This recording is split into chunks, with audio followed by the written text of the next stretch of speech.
What's going on, people? Welcome back to another episode of the FF Ballbusters podcast. My name is Will. This is my co-host Eric. And today we're going to be going over our rookie report for the week, going into NFL Week 2. Or I guess finishing up NFL Week 2, going into NFL Week 3.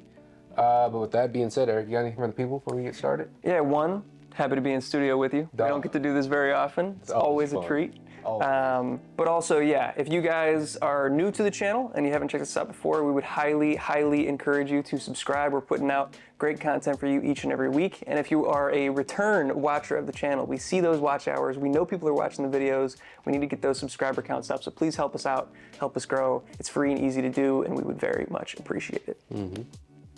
Yeah, but with that being said, we're going to go ahead and get into this report. And who else to start off with the rookie report than the rookie king right now, Mr. Puka Nacua. 35 targets in his first 2 weeks. That's absurd. It's ridiculous. It's uncalled for, really. What is he doing? It's offensive, what he's doing. Anybody had this on their bingo card for the season whatsoever. No. Yeah, so week 2, 15 catches on 20 targets.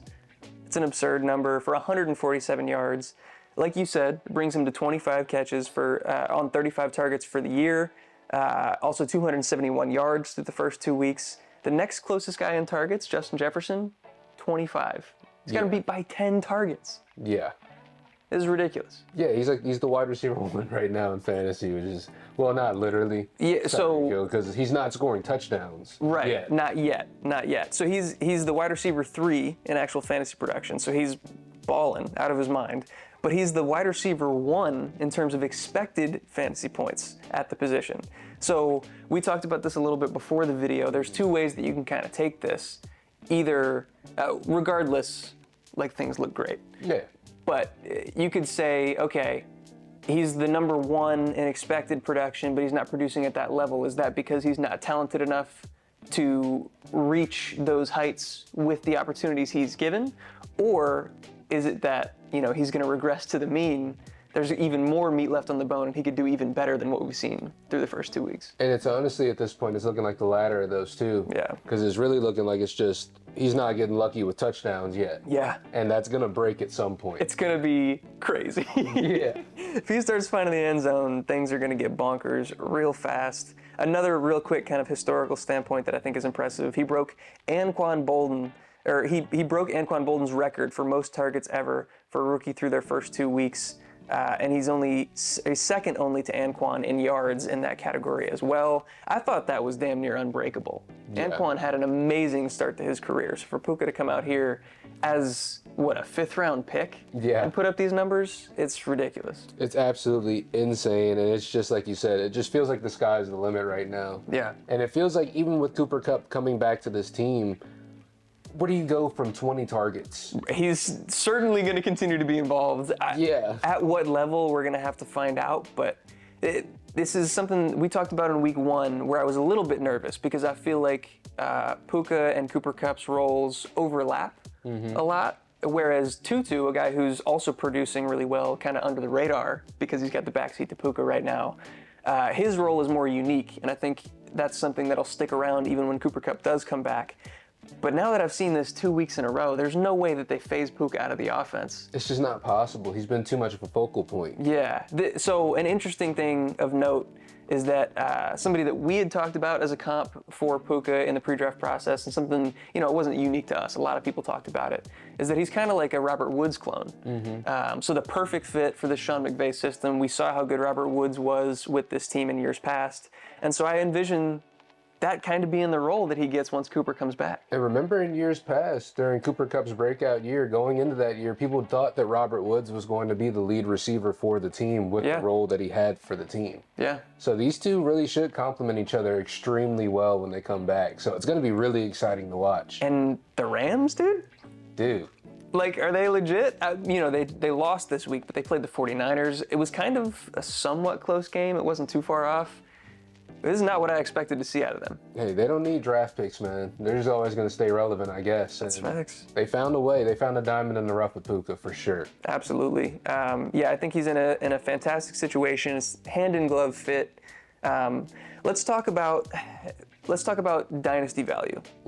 We've mostly focused on redraft value, and I think that that's through the roof at this point. But let's talk about dynasty. He's still a 5th-round pick. It's only been 2 weeks. Obviously, from the gushing that we've been doing, we love what he's done so far. We believe that he is legit. Last week we said maybe hesitantly take an early second for him. If you get a first, that's a smash. Where are we at now? I'm still in the possibility that if you get a 1st-round pick offered to you, I'm definitely thinking about it. 'Cause it's like, it's tough to say like you would want a Puka over like a Bijan. You know, the possibility of like a Bijan, you know what I mean? But at the same time, he's performing at such a high level, it's tough to give that up. Yeah, one, being that we're in week 2, it's really, really hard to predict where those picks are going to be. Right. And people are going to get overconfident saying, okay, that's going to be a late pick, that's going to be an early pick. You don't know. Right. Thing is, you don't know who's really going to be a true contender or pretender this early in the season. But if we break it down to that level of like a late 1st-round pick, who was a late 1st-round pick last year? We're talking Devin Achane, like Roshan Johnson, Tank Bigsby, some of the tight ends who have been really good, Sam Laporta, who we'll talk about in this video as well. But like, are those the type of guys that you're trading? Or do you want a guy that's getting 20 targets? It's tough for me to take that. So I think that logically, the safest thing to do is take a first. Yeah. If you get offered a first for Puka, I'm not saying this is what you have to do. I'm not even really saying that this is what I'm recommending to do. I think if you have what looks like a mid to early first, you absolutely do it. But especially with the next year's draft class coming in. Bro, Marvin Harrison Jr., Brock Bowers, Caleb Williams, Drake May, all of them. It's a stacked class, especially up front. Xavier Worthy's looking really good so far. Xavier Worthy, Travion Henderson had a really good week, Meka Igbokwe, all of them. So many names that we can get into. But if it's looking like a later round pick, and again, hard to predict, but let's, for the sake of the argument, in terms of dynasty value, Puka could get injured next week. Cooper Kupp could come back and could relegate him to not an insignificant role, but more of a beta role to a Cooper Kupp alpha role, a much lesser role. I don't know, it could be a flash in the pan. I'm not saying it is, I don't think it is, but that's still within the range of outcomes. We've only seen 2 weeks of football. So with that being said, like a 1st-round pick that hasn't been made yet can't get injured, can't disappoint, can't really lose value. 1st-round picks gain value, are only ever going to increase in value all the way up to the point until the draft gets there.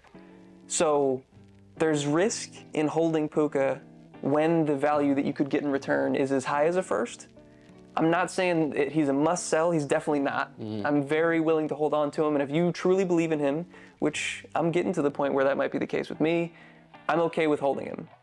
I just wanted to provide the kind of full context there as to what the situation looks like. But for you personally, even we could break it down specifically for like the exact number that the pick would have to be in the 1st round of 2024 for you to say yes. What would it be?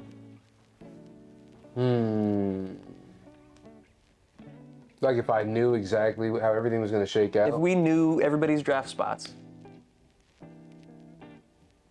Maybe like 7 and up, 8 and up. Yeah, I think right around 8 is probably the cutoff because we're talking Caleb Williams, Drake May, Marvin Harrison Jr., Brock Bowers, Meka Igbokwe, Travion Henderson, Xavier Worthy if he's looking as good as he is right now. And you still got like even like Raheem Sanders. He's not really. He's been a little bit disappointing so far this season. Braylon Allen has also been a little bit disappointing. So yeah, I think 7 or 8 is probably where like the guaranteed, nothing's guaranteed. Well, at least where the studs are for right now, what you can see. Right. So yeah, if you're talking smash accept, it would have to be a mid to early first. A late first, I'm definitely considering, and depending on your team situation, obviously, that's going to change a lot of things. If you're competing, absolutely, keep Puka, use him, right? Like, why trade him for an asset that you hope to produce for you at his level? But if you're rebuilding, I think that level of safety might be worth it for you. And you might not want to take that risk with a player potentially might not pan out, even though that's not what I believe to be the case. No, I think that's absolutely fair. Yeah. That's 100% fair. Oh my gosh. That's good. I just want to say that's good. Jeez. Appreciate you, brother. I can't talk right now. But yeah, very interested to see your guys' thoughts on Puka, what you would be taking in a trade for him, if you're holding, if you're selling, what the case is. Let us know down in the comments below. And also check the description for our Discord if you want to have a deeper conversation about it. We'd love to get your thoughts. Absolutely. And that's our whole spiel on Puka. We knew we were going to be here for a while talking about him. We'll roll through a lot of the other guys, I think, substantially faster. The next guy on the list, Bijan Robinson, is the truth. He's the guy. There was never a doubt. No. We knew he was the truth. Yeah. But it's so fun to see him do it on NFL Sundays. He's a beast. He's so good. So good. Footwork-wise, he's just up there with the best of them. He's got the burst. He's looking great in the receiving game. He's leading the team right now in targets. Yeah. So it's just, he's everything that you would want. Like you said, I drafted him once before. This year is like the RB2. Yeah. I was like, yeah, I'm kind of happy with getting him there. Yeah. Yeah, I have nothing but positive things to say about Bijan. We kind of figured that the passing game involvement would be there considering the type of quarterback that Desmond Ridder is, but to see him leading the team in targets, incredibly encouraging. Mm-hmm. Highlight reel play after highlight reel play. Go check your Twitter feeds. Go check your YouTube highlights, because he had one run last week where he juked 3 guys out of their shoes in consecutive cuts.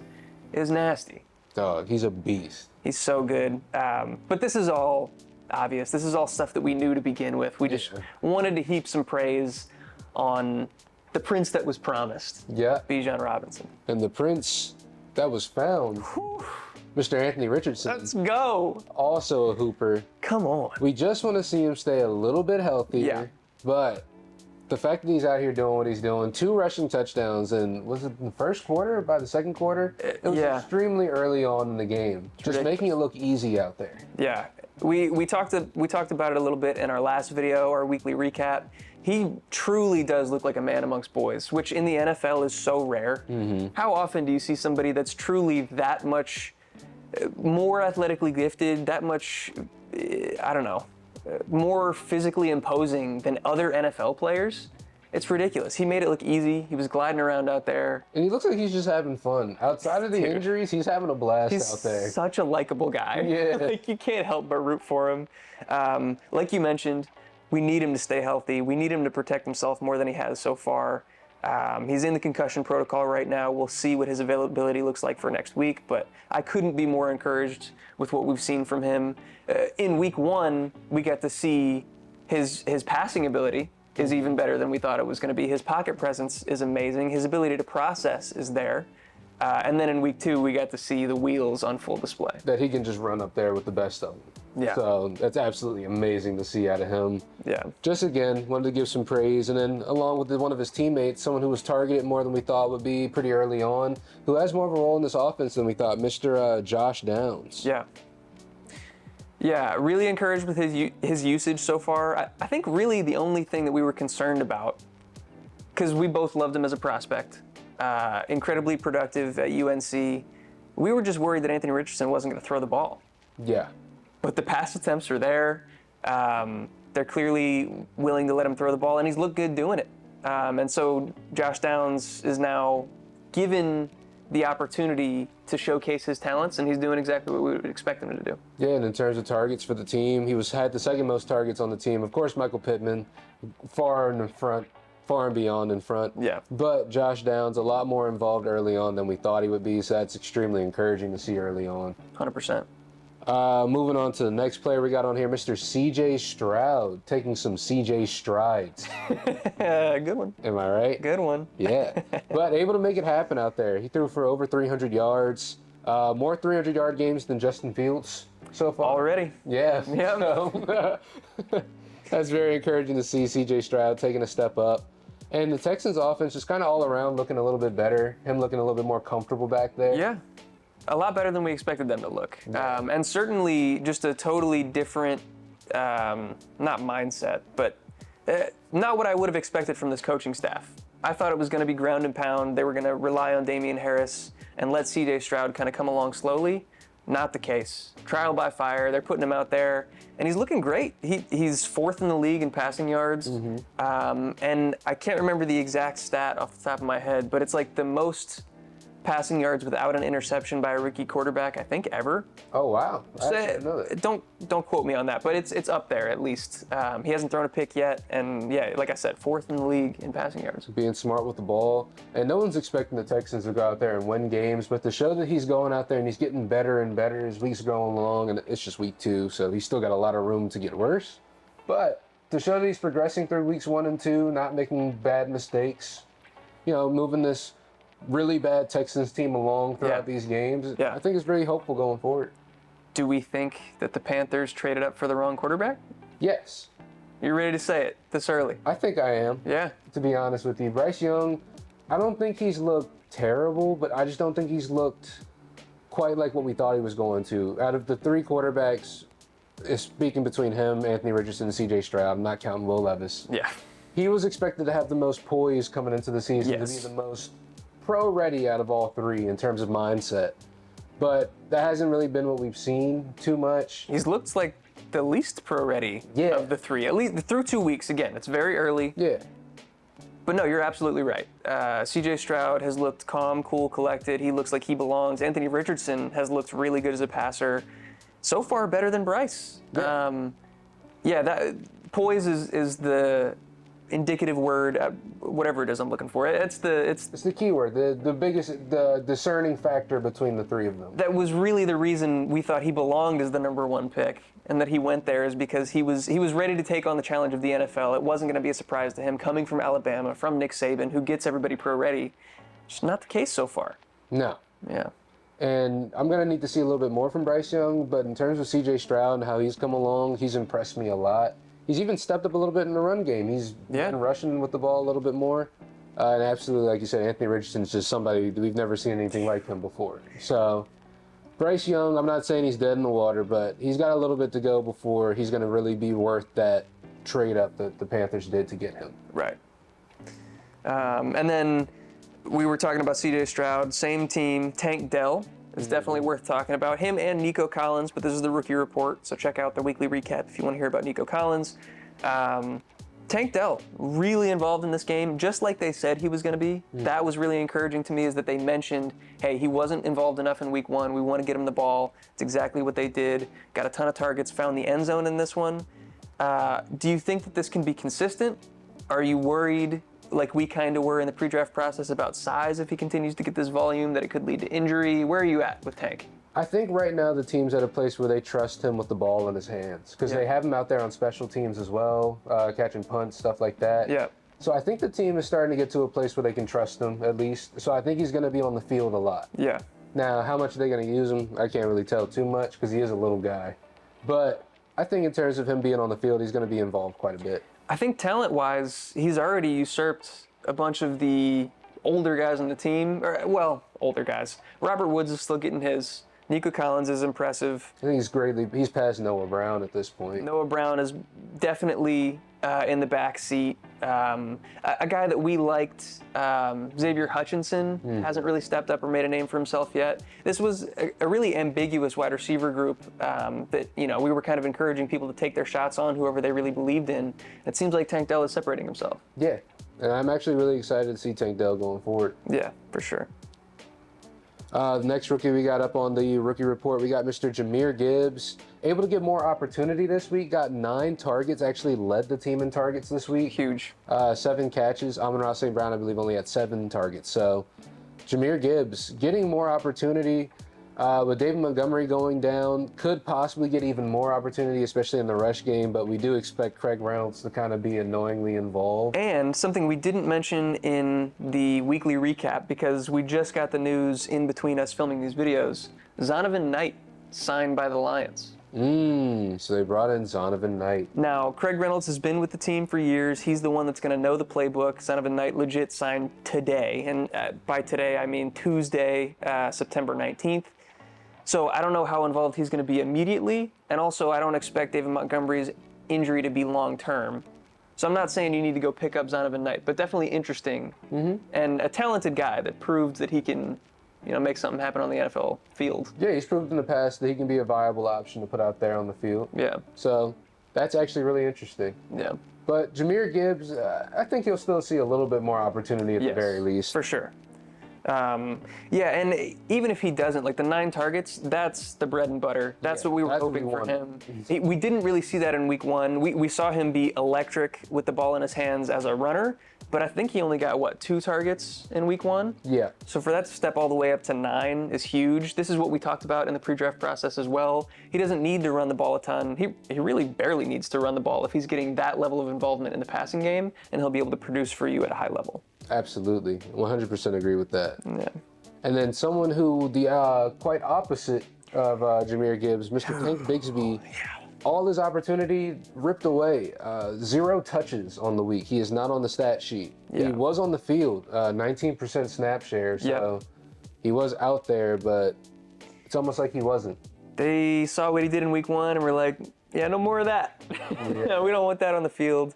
I do expect him to slowly kind of work his way back into good graces. They drafted him for a reason. They know he's talented. He has the capability of being an effective running back for this team, and one that's, kind of that thunder and lightning that we talked about with Travis Etienne. But yeah, after the pass that hit him in the hands that led to a pick 6 and the fumble in week 1, I don't think they trust him right now, which is to be expected. It makes a lot of sense. So Travis Etienne buying in heavy for, I don't know. How do you feel about him season long? Season long, I'm pretty confident in him. Yeah. Like you said, I think Tank Bigsby, he's got to work his way back in. And even when he does, we've seen how involved they can really have him, especially when it comes to being involved in the passing game and stuff like that. And the goal line. Yeah. Because they clearly wanted him to be the goal line back in week 1. Yeah. Yeah. So, it's tough.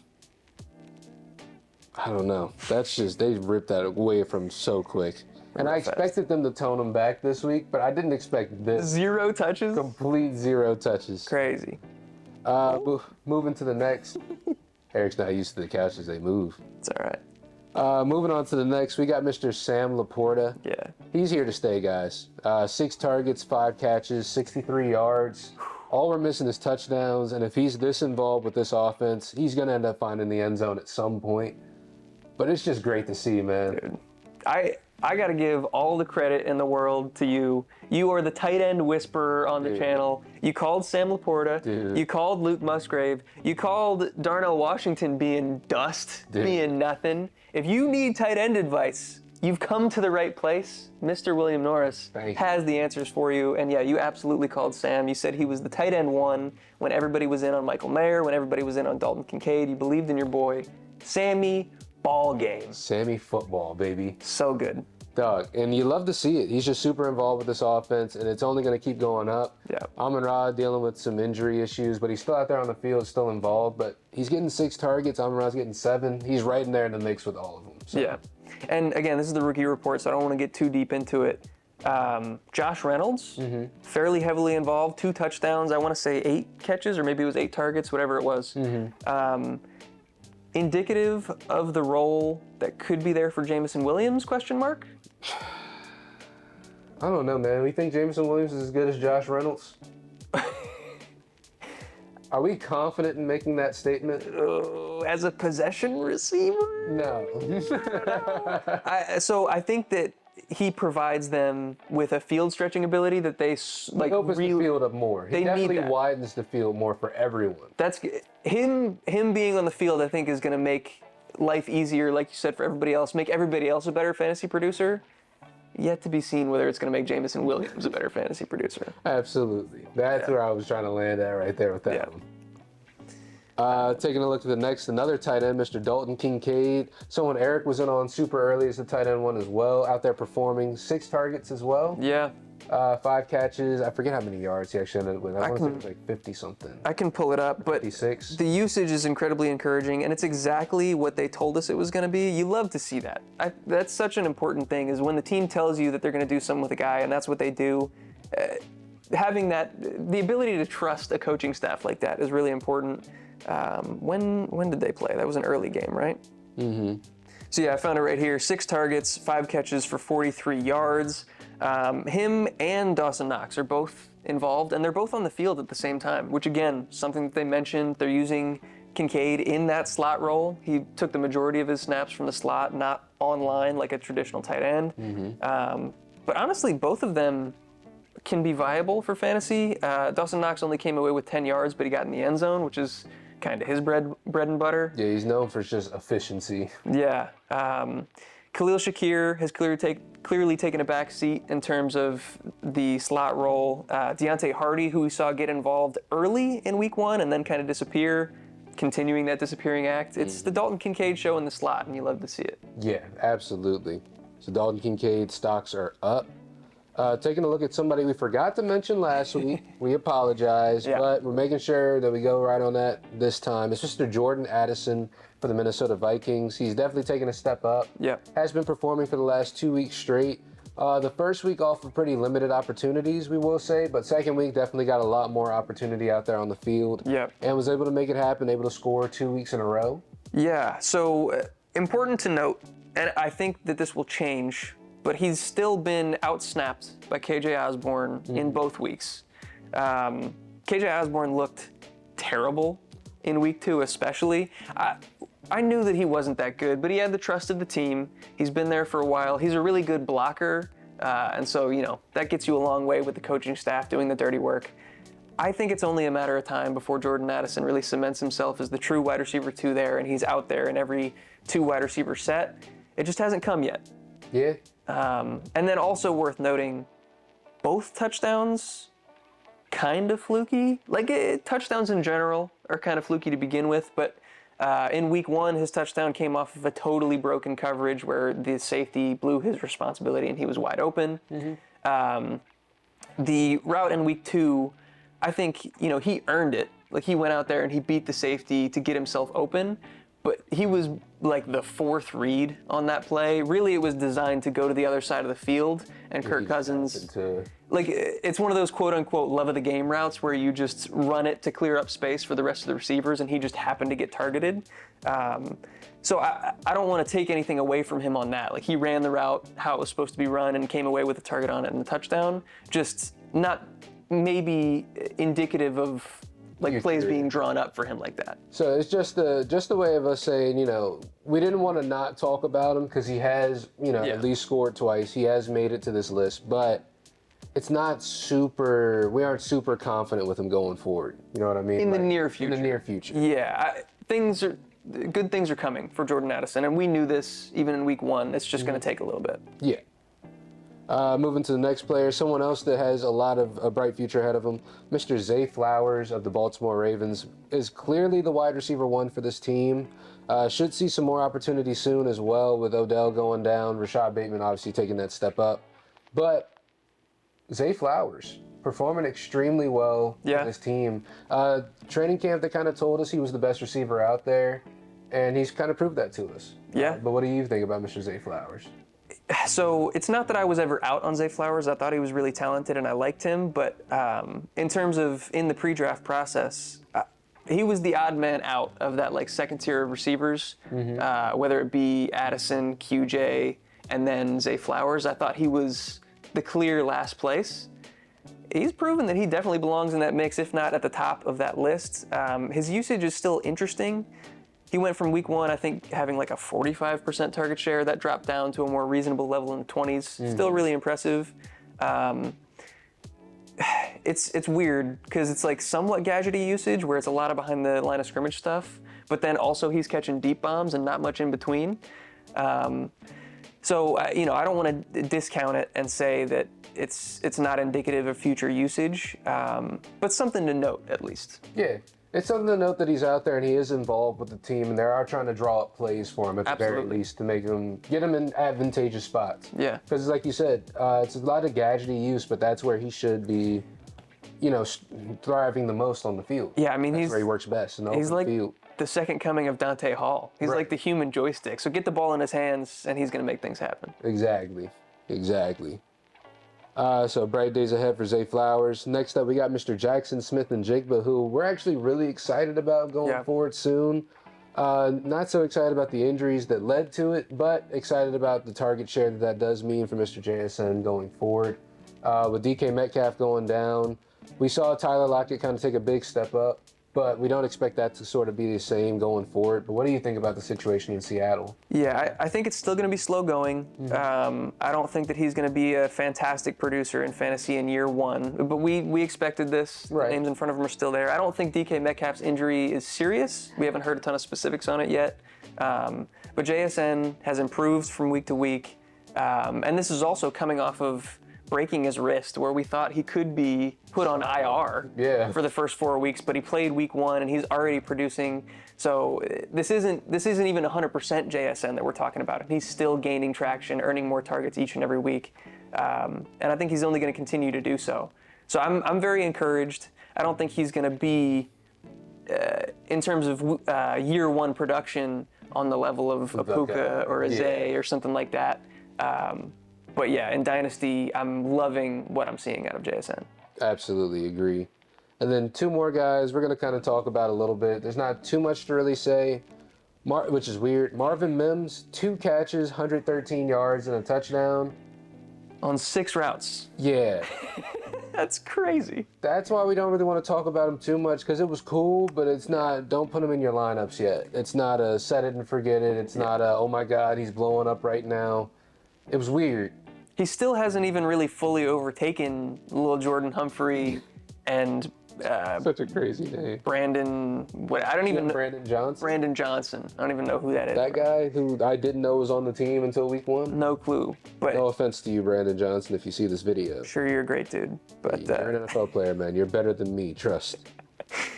Like, you got to tell him to trust. Trust.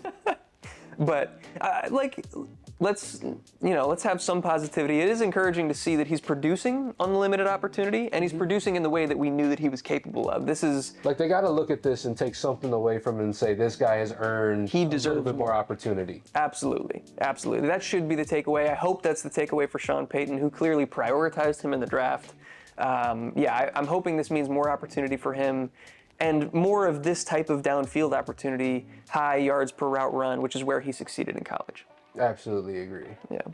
And then taking a look at the last player we have on this list, someone that we're not quite hitting the panic button on, but we're wondering about a little bit, Mr. Quentin Johnston of the Los Angeles Chargers, not able to take over Josh Palmer this year. Yeah, so we heard that this was going to be the case heading into the season, early in the offseason. Josh Palmer's been there a while. He's earned the trust of the team. And QJ was clearly kind of, his physical traits is what got him drafted where he was. It's not that he was a bad route runner, but that was clearly not the strong suit of his game. It was going to take him a second to kind of round into form, which is why we're not hitting the panic button yet. Because we expect him to take some time to really learn the NFL route tree and get involved in this offense. I did expect him to be a little bit more involved early and eat more into Josh Palmer's targets, but he's clearly the wide receiver 4 here right now. Yeah, and I don't know, man. I had a tough time trusting TCU wide receivers after, especially first-round TCU wide receivers. Looking at you, Josh Doxson. The double down, Jalen Reagor, too. Oh, my God. Ugh.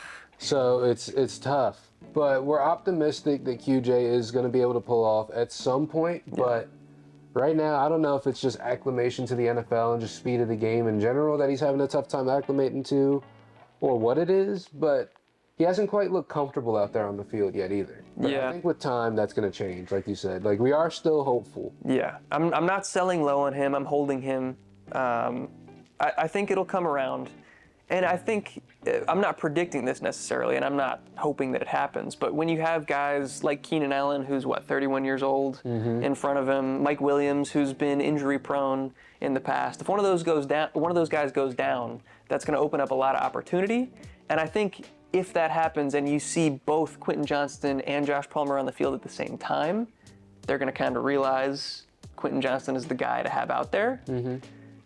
But, stands to be seen whether that's going to happen. No, I agree. Yeah.